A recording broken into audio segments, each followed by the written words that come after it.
Hi friends, आप जैसा कि देखे होंगे न्यूज़ पर और यूट्यूब पर देखे होंगे कि बहुत बवाल मचा हुआ है पेपर लीक लेकर के।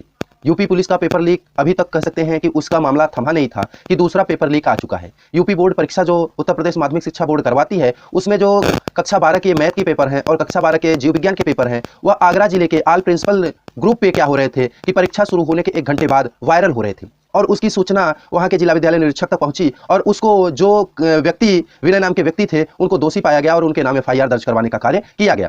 मित्रों, आप सभी बच्चों से ये मेरा निवेदन है कि आप लोग एग्जाम को री एग्जाम या एग्जाम को लेकर के उतना चिंतित मत होइए जितना कि आप अपने परीक्षा को लेकर के हैं। अपने परीक्षा को हमेशा आप सतर्कता पूर्वक ध्यान देकर के उसको पढ़िए और परीक्षा में बेहतर अंक लाने की कोशिश करिए, बेहतर प्रदर्शन करने की कोशिश कीजिए। री एग्जाम हो या न हो, इस पर आपका कोई फोकस नहीं होना चाहिए मित्रों, क्योंकि आप सभी जानते हैं, मैं भी ये जानता हूं कि अगर कोई बच्चा पढ़ के गया है तो निश्चित रूप से वह बेहतर प्रदर्शन करके आएगा। अगर आपने बेहतर प्रदर्शन नहीं किया, इसका मतलब यह है कि आप पढ़ के नहीं गए थे। और यदि आप पढ़ के गए हैं तो पेपर कहीं से भी आए, पेपर आपके किताब से ही आना है, किताब से बाहर नहीं आना है। इसलिए आपका प्रदर्शन जो होगा वो बेहतर और बेहतरीन होगा। इसलिए सभी बच्चों को, जो जिनका आगरा जिले से ये बात आई है, वहां भी अगर जिनका लीक हुआ है री एग्जाम होगा तो भी कोई बात नहीं है, क्योंकि आपका क्या होता है कि वहां पर आप पढ़ के गए हैं तो आप बेहतर प्रदर्शन निश्चित रूप से करेंगे। और आप जैसा जानते हैं कि पूर्व भी पहले भी पेपर का जो लीक होता था तो पेपर होता क्या था, जैसे बोर्ड एग्जाम एंड होता था, समाप्त होता था, उसके तुरंत बाद 1 या 2 दिन बाद री एग्जाम करा लिया जाता था। तो ये कह सकते हैं कि बहुत अंतराल भी नहीं है कि 2-4 महीने बाद एग्जाम कराया जा रहा है, आपका समय बर्बाद जाएगा या आप जो पढ़े हैं वो भूल जाएंगे। अगर आप मेहनत करके पढ़े हैं तो आप भूल नहीं सकते। और मेरी सरकार से भी गुजारिश है कि जो पेपर लीक करवा रहे हैं,